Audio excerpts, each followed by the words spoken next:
Hey folks, welcome back to the Stoic journey. So everything feels like it's falling apart. The late night overthinking, the subtle heartbreaks you carry in silence, and that growing desperation to have someone notice you the way you dream about. I get it, love or even just the desire for attention can make us feel like we're running through a storm with no umbrella. You want them to see you, really see you, the way you see them. But nothing works right. You've tried everything, from being overly sweet to playing the cold game, and yet here you are, stuck with every ounce of you screaming, "Why don't they feel the same way about me?" Well, today's video might just change your life, or at least the way you approach this game of attraction. We're diving into 11 dark psychological tricks to make your crush obsessed with you. And let me make one thing clear right off the bat. These tricks are not manipulative, nor do they cause harm. We're not here to mess with anyone's mind. Instead, we're working with the psychology of connection, attraction, and attention in ways that are subtle but incredibly powerful. Here is a quote you must hear. "The mind is a battlefield. To win someone's heart, you must first understand the way their mind works." Sounds intense, right? That's because it is. But I promise you, once you grasp these concepts, you'll realize that this isn't about tricking someone into liking you.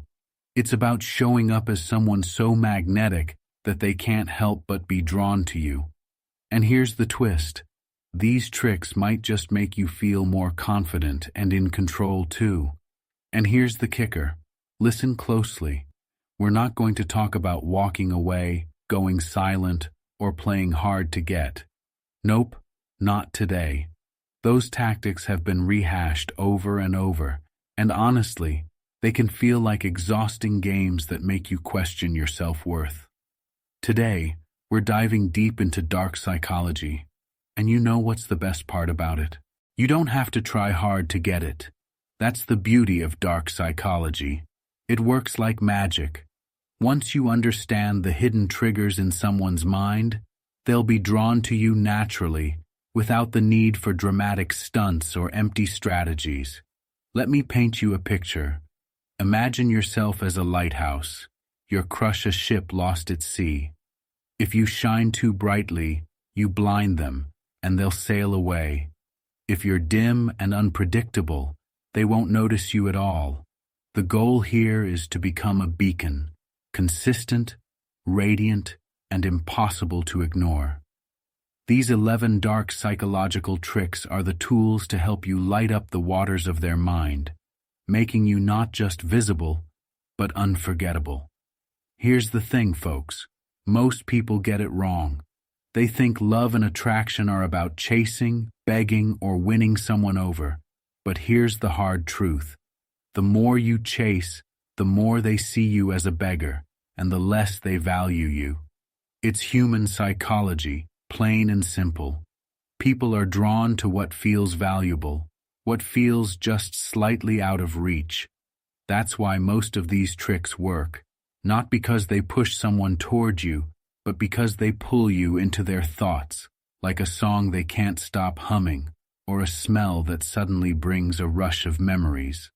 And one more thing before we jump in. I want you to do a little task for me. Drop a comment below with the phrase, "I own my lighthouse," because by the end of this video, that's exactly how you're going to feel. Like someone who knows their worth and has the tools to attract whoever they desire. While you're at it, hit the like button and subscribe, because trust me, you won't want to miss the next deep dive into psychological mastery. Now, before we dive into the dark stuff, let me throw in a little disclaimer. Don't forget your ethics. These tips are for creating a connection, not for trapping someone in a web of deception. As powerful as these tactics are, they should always be used responsibly and with kindness. Remember, true attraction isn't about forcing anyone to feel something. It's about creating the right conditions for sparks to naturally fly. So, are you ready to uncover the 11 dark psychological tricks that could make someone obsessed with you? Stick around, because we're about to shatter your doubts, ignite your confidence, and rewrite the way you approach attraction. Let's get started. Trick number 1.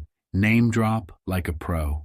So folks, after trying everything, begging, chasing, bending over backward, you're probably left asking yourself, why isn't this working?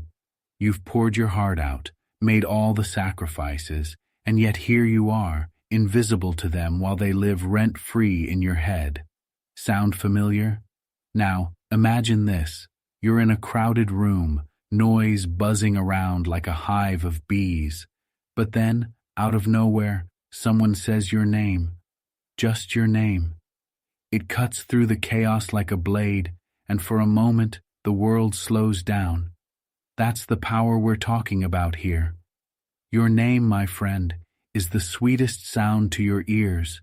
It's your identity, your ego, your entire existence compressed into a single word. And when someone uses it intentionally, with purpose, it hooks you in ways you can't explain. This is where the art of name-dropping comes into play. And no, I'm not talking about casually mentioning celebrities at a dinner party. I'm talking about slipping their name into conversations in a way that's almost invisible, but leaves a lasting mark. It's not manipulation, it's precision. It's like holding a mirror to their face and saying, "You matter, I see you." Because here's the thing, people are drawn to anyone who makes them feel seen, heard, and valued. When you say their name, you're not just addressing them, you're giving their ego a gentle massage. And trust me, nothing builds obsession faster than that. Picture this. You're sitting across from someone you're wildly attracted to. You're nervous, trying to figure out what to say without sounding desperate or overeager. Now, instead of diving into generic compliments or awkward small talk, you start slipping their name into the conversation. You know, Sarah, I've always admired people who can stay calm under pressure. You seem like that kind of person. Or, that's a great point, Jake. I can tell you really think things through. Watch their reaction. Their eyes widen slightly. They lean in.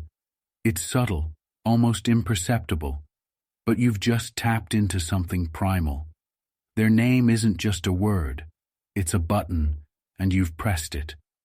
Think about the last time someone said your name in a meaningful way, not in passing, not as part of a routine greeting, but deliberately. It felt different, didn't it? It was like they were calling you into existence, making you feel important in that moment. That's exactly what you're doing here, but with intention. You're embedding yourself into their subconscious, making them associate you with the feeling of being acknowledged and valued. Now, is this manipulation? Some might argue that it is, but let's not get ahead of ourselves. Manipulation is about control, about forcing someone's hand. This isn't that. This is about connection.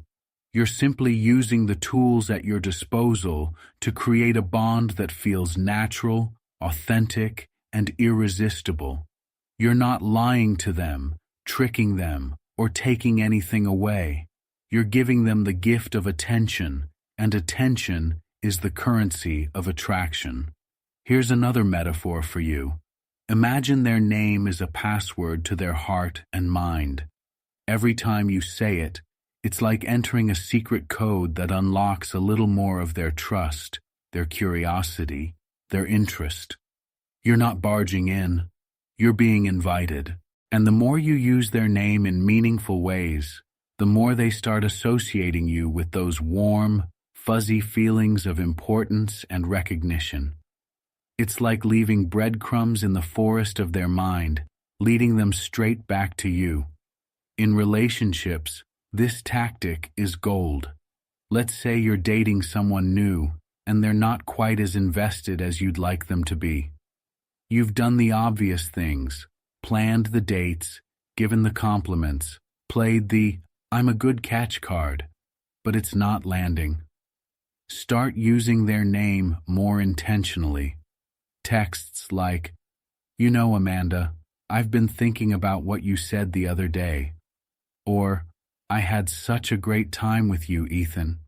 You really know how to make someone feel comfortable." See how it shifts the energy? Suddenly, you're not just another person in their life. You're someone who makes them feel seen in a way others don't. So, did you like this trick? If yes, drop a 1 in the comments right now. How many of you have already started imagining ways to use it? It's simple, right? But simplicity is often the most powerful weapon in attraction. And if you thought this one was effective, just wait for what's coming next. Every trick gets darker, sharper, and more precise. So make sure to hit that like button under this video and stay tight. We're only getting started. Trick number 2, reverse compliments. So folks, let me ask you this. Have you ever given someone a heartfelt compliment and watched them smile politely, nod, and move on like it didn't even register? You're pouring your soul into words, and all you get back is a casual, "Thanks." Feels like tossing gold coins into the ocean, right? Now, imagine flipping the script, giving them a compliment that doesn't just make them smile, but sticks in their mind, replaying over and over like a song they can't stop humming. That's the power of a reverse compliment. Picture this. You're at a party, standing in a circle of people, and the person you're crushing on says something clever. The group laughs, nods in agreement, and then you chime in, "Wow, I didn't think you'd come up with something that sharp. Impressive." Their reaction, a slight pause, maybe a raised eyebrow, followed by a playful smile. It's not your average compliment. It's a challenge wrapped in flattery. And the best part? They're now thinking about how they can impress you even more. That's the beauty of a reverse compliment. It plants a seed of doubt while stroking their ego, creating a cocktail of emotions they can't ignore. Reverse compliments aren't insults, they're bait. You're dangling the hook, giving them just enough validation to feel good, but leaving a tiny sting that keeps them chasing your approval. For example, instead of saying, "You're so confident," you might say, "You're surprisingly confident. I didn't expect that." It's subtle, almost innocent, but it creates a ripple effect in their mind. They start wondering, what did they mean by, "Surprisingly, do I not come across as confident?" And just like that, they're caught in your web, replaying your words long after the conversation ends. Let's take it to a relationship example. Imagine you're dating someone who's got the attention of everyone in the room. They're used to being flattered, showered with praise, and adored. Now, if you join that crowd of admirers, you're just another voice in the chorus. But if you say something like, "You know, I didn't think you'd be the type to enjoy deep conversations, but you keep surprising me," you're standing out. You're not just giving them validation, you're making them work for it. And here's the kicker. People value what they work for. You've just turned the tables, making them crave your approval instead of the other way around. Now, why does this work? Simple. People love compliments, but they crave complexity. A straightforward, "You're amazing" is nice, sure, but it's fleeting. There's no depth, no challenge, no mystery. A reverse compliment, on the other hand, is like an itch they can't scratch. It's the perfect balance of sweet and sour. Just enough sugar to keep them hooked, and just enough sting to make it unforgettable. Here's another metaphor for you. Think of a reverse compliment like a spark in dry grass. It's not a full-blown fire, but it sets something in motion. It makes them think, question, and analyze. Do they really see me like that? Is there more I need to show? This isn't just flattery, it's mental real estate. You're taking up space in their head rent-free, and the more they think about you, the stronger the obsession grows. Now, let's talk about whether this is manipulative. Some of you might be wondering, am I just playing games here? The answer is no, unless you use it with bad intentions. A reverse compliment is like giving someone a mental puzzle. It's engaging, it's intriguing, and it pushes them to show you more of who they are. If anything, it deepens the connection because it forces authenticity. You're not just throwing empty praise their way. You're making them reflect, adjust, and grow in your presence. If that's manipulation, it's the kind that leaves both of you better off.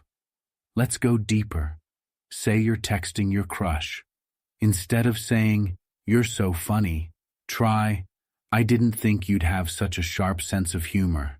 It's kind of refreshing. Notice the difference?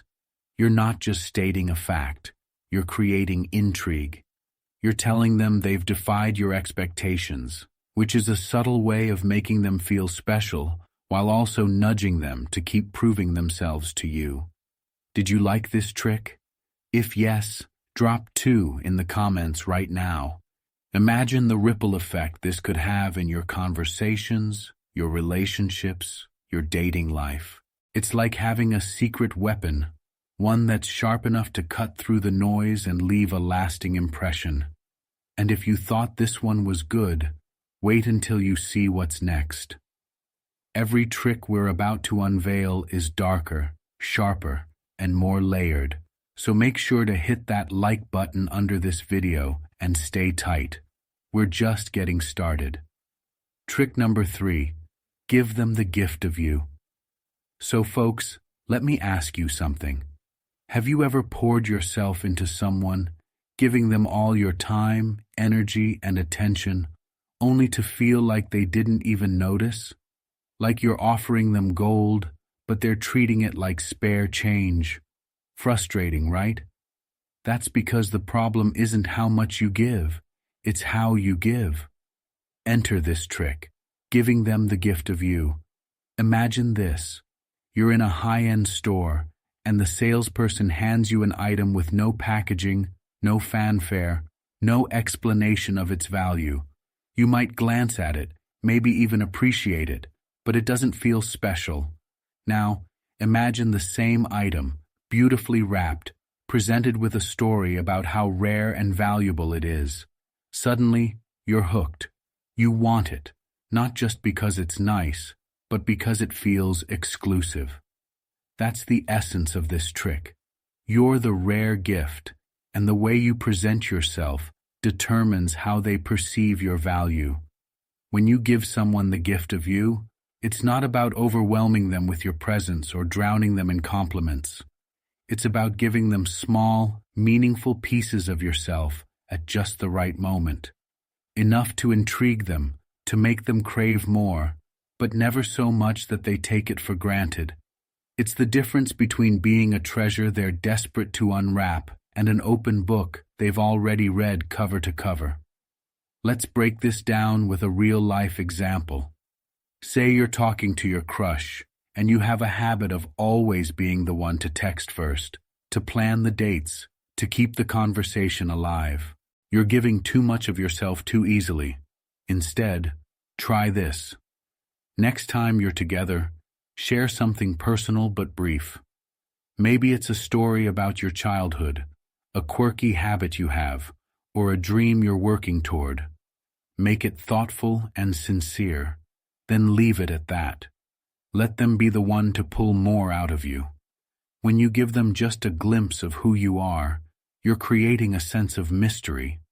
They'll start wondering, what else is there to discover? That curiosity is where obsession begins. Here's another way to think about it. Imagine your presence as a rare perfume.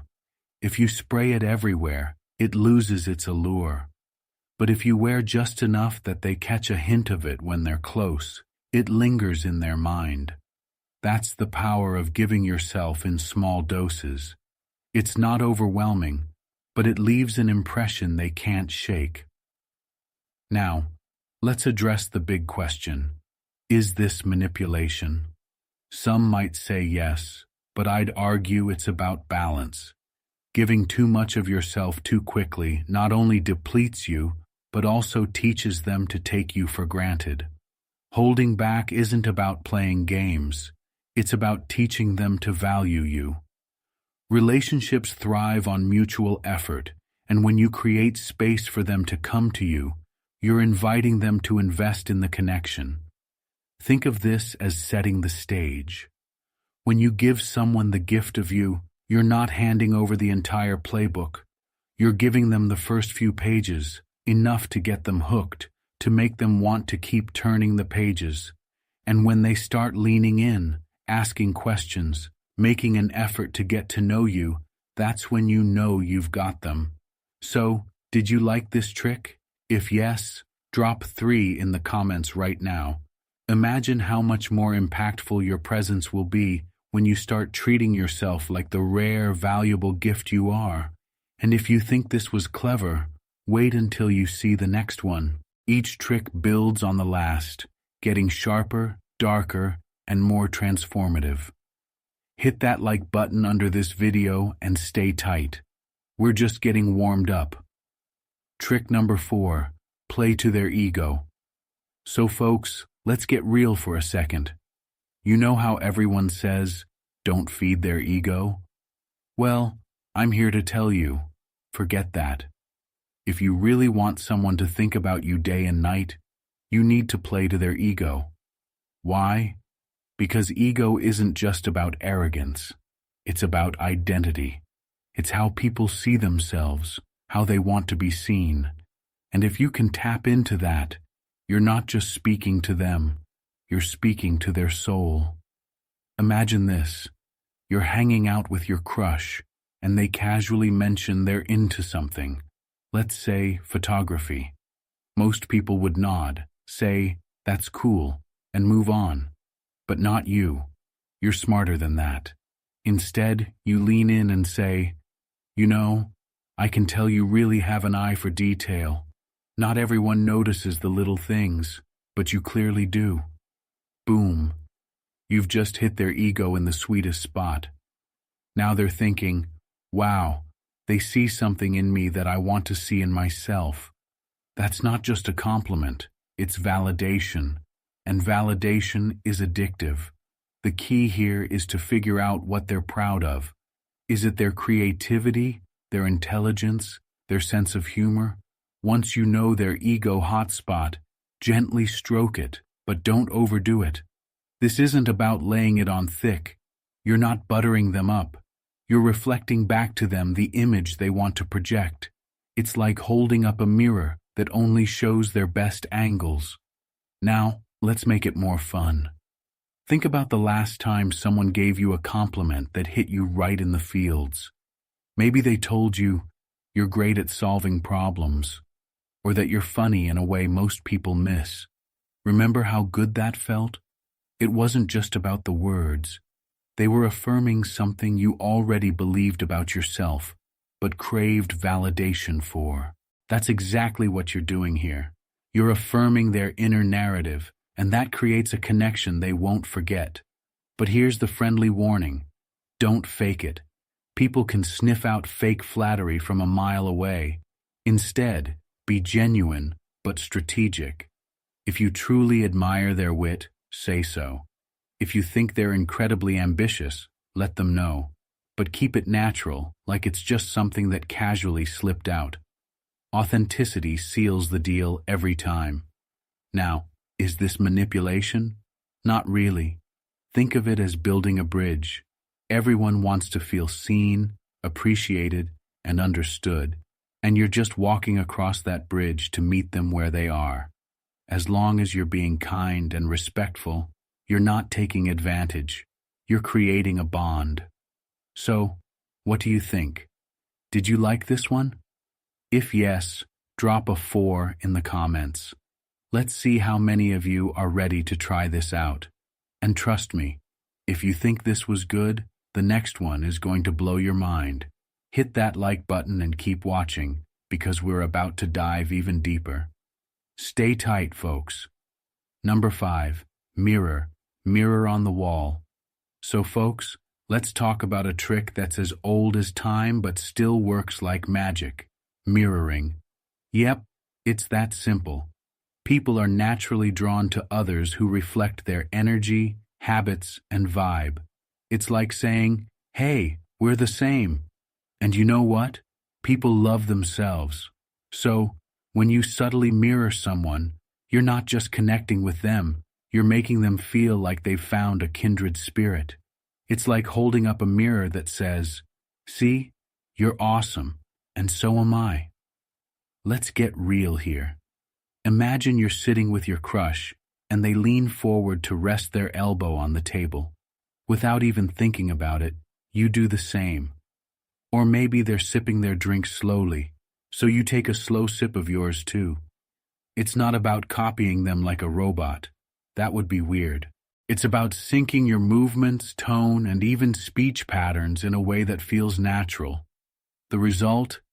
They start to feel an unspoken connection with you, like you're on the same wavelength. People like people who are like them or who are like how they want to be. Dale Carnegie, that quote sums it up perfectly. Mirroring is all about tapping into that universal truth.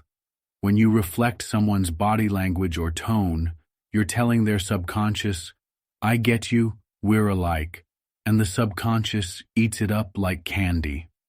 Before you know it, they're feeling comfortable, connected, and maybe even intrigued without even realizing why. Here's a fun example. Say you're on a date and they're animatedly talking about something they love using big hand gestures. Instead of sitting stiffly or nodding too much, match their energy. Use similar gestures. Lean in when they lean in, and laugh when they laugh. It's like you're both dancing to the same rhythm, and suddenly the room feels a little warmer. Now, let's make it even better. Mirroring isn't just about body language, it works with words too. If they describe their weekend as super chill, you can respond with, oh, I love chill weekends too. If they say something was wild, try slipping that same word into your reply later. It's a subtle way to reinforce the connection, and it makes conversations flow naturally. But here's the key, don't overdo it. If you mirror every single thing they do, they'll catch on, and it'll feel fake. The magic lies in subtlety, just enough for their subconscious to pick up on, but not so much that it feels calculated. Is this manipulation? Not at all. Think of it as building rapport. You're not changing who you are, you're meeting them where they are. It's like finding common ground, but instead of words, you're using actions and energy. And the best part?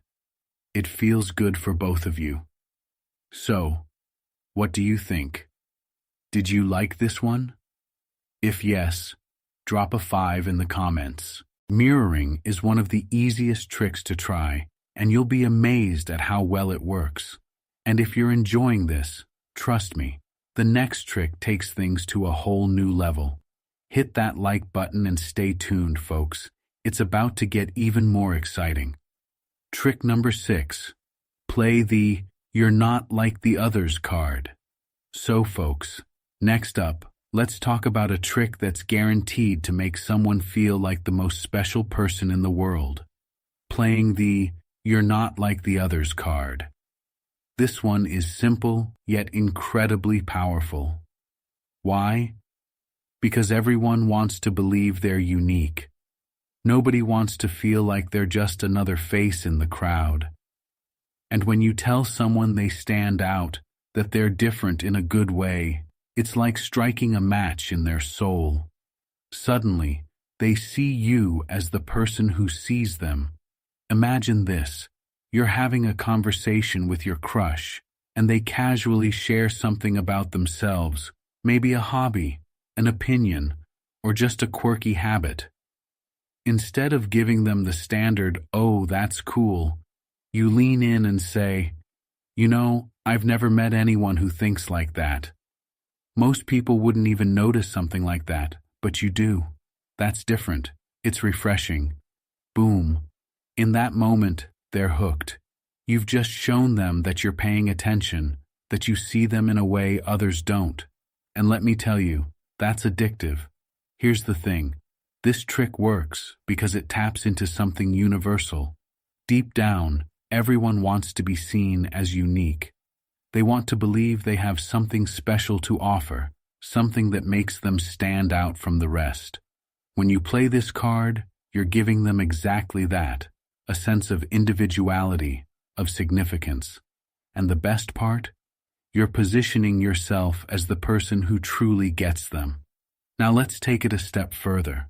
This isn't just about throwing out generic compliments. It's about being specific. Instead of saying, "You're different," point out how they're different. For example, if they're really into a niche topic like astronomy, you could say, "Most people talk about the same boring stuff, but you actually have depth. It's rare to meet someone who's so passionate about something that really matters." That specificity makes your words hit harder because it shows you've taken the time to notice the details. But let's get real for a second. Is this manipulation? Only if you don't mean it.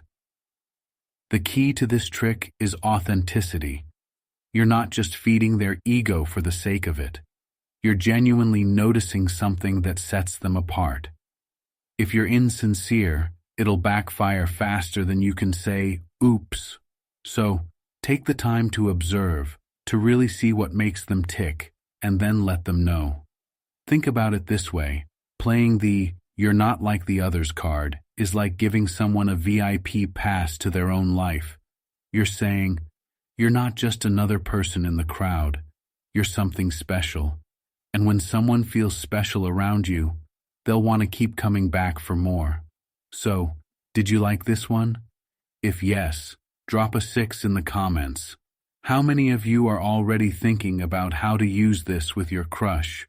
This trick is a total game changer, but trust me, what's coming next is even more intense.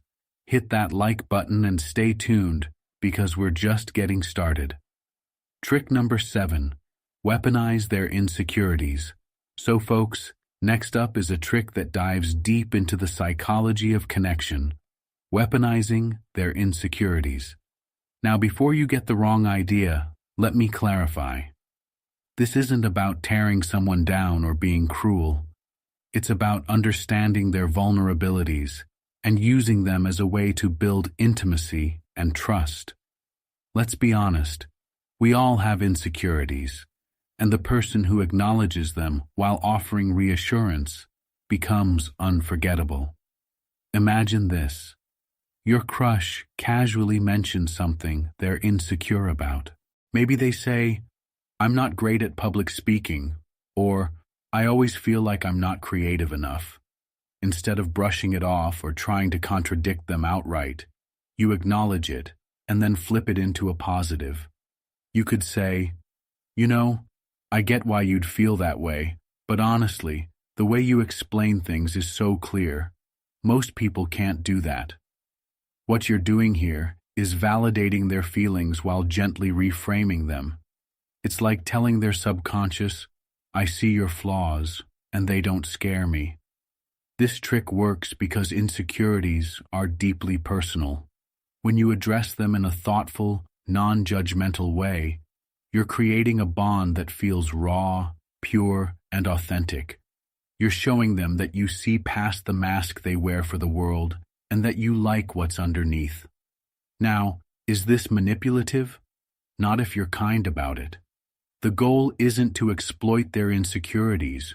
It's to acknowledge them in a way that builds trust. You're saying, "I see the cracks, and they make you even more beautiful." So, what do you think? Did this one hit hard? Drop a 7 in the comments if you're ready to try it. Stay tuned, because the next one is darker and sharper. Hit that like button and hang tight. Trick number 8. Copy and paste their world. So folks, next up is a trick that's so subtle yet so effective, it feels like magic. copy and paste their world. This one's about stepping into their universe, reflecting their interests, and creating the sense that you just get them. People are naturally drawn to those who feel familiar, so why not use that to your advantage? Imagine this. Your crush is really into hiking, constantly talking about trails, gear, and their next big adventure. Instead of glossing over it or pretending it's not your thing, you engage. You ask about their favorite spots, share that you've been thinking of trying it out, or casually mention a beautiful trail you heard about, even if it was from a quick Google search 5 minutes ago. Suddenly, you're not just someone they're chatting with. You're someone who speaks their language. Here's the secret. When you align yourself with their world, their passions, and their vocabulary, it creates an effortless sense of connection. It's like saying, "Hey, I'm part of your tribe." Whether it's sports, books, music, or even quirky little habits, the more you show genuine interest, the more they feel seen. And feeling seen, that's where the magic happens. Now, let's address the elephant in the room. Does this mean faking interests you don't care about? Absolutely not. The trick is to genuinely engage and find common ground. You don't need to become a try-hard fan overnight. You just need to show that you're interested enough to explore their world with them. What do you think? Simple but effective, right? If you like this one, drop an 8 in the comments. It's all about making them feel like you're already part of their story. And if you thought this was good, just wait. The next one takes things up a notch. Hit that like button and stay tuned. Trick number 9. Keep them on their toes. So folks, let's talk about a trick that'll keep you unforgettable. Keep them on their toes. People crave excitement, unpredictability, and a little bit of mystery. The moment you become predictable, they stop chasing you. This trick? It's about making sure they never get too comfortable and that you're always in their thoughts, trying to figure you out. Imagine this. One day, you're warm and attentive, showering them with your time and attention. The next, you're slightly distant, focused on your own world, leaving them wondering, did I do something wrong? Why aren't they texting me as much today? This isn't about ghosting or playing games. It's about creating a push and pull dynamic that keeps the tension alive. When they can't predict your every move, they're hooked, constantly looking for ways to win back your focus. Here's the psychology behind it. People value what they have to work for. If you're always available, always there, they'll take you for granted. But when you create moments of absence, you make your presence feel more valuable. You're teaching them that your attention is a gift, not a given. Think of it like a thriller movie. It's the suspense, the twists, the not knowing what's coming next that keeps you glued to the screen. You're the thriller they can't stop watching, the puzzle they're dying to solve. And when they finally get a glimpse of your softer, more open side, it hits them harder because they've earned it. So, are you ready to try this one? Drop a 9 in the comments if this resonates with you. Keeping them on their toes is how you stay unforgettable, and trust me, the next trick is even darker. Hit that like button and hold tight. Trick number 10, the gaze that grazes. So folks, let's dive into a trick that's simple, primal, and insanely powerful. The gaze that grazes. Eye contact isn't just a glance, it's a direct line to someone's soul. Done right, it can ignite emotions they don't even understand. Done wrong, well, it's just awkward. But when you master this, you'll be living rent-free in their mind. Picture this. You're talking to your crush, and instead of darting your eyes away nervously or looking at your phone, you hold their gaze. Not for too long, just enough to make it linger. It's like a spark that jumps between you, lighting up an unspoken connection. The trick here is to balance intensity with playfulness. Look at them when they're speaking, let your eyes soften, and when the tension feels thick enough to cut with a knife, break away. That little look away is where the magic happens. It leaves them wanting more. Why does this work? Because prolonged eye contact triggers emotional responses. It says, "I see you, and I'm interested," without saying a word. And the best part? It makes them feel seen in a way that's almost intimate. But be careful. Too much, and you'll come off as creepy. Too little, and they'll think you're uninterested. It's all about the right balance, the gaze that teases but doesn't give it all away. Do you want to try this one out? If you do, drop a 10 in the comments. The gaze that grazes is a subtle art, but when done right, it makes you unforgettable. Stick around, because I've got a lot more where that came from. Hit that like button and get ready for the next level.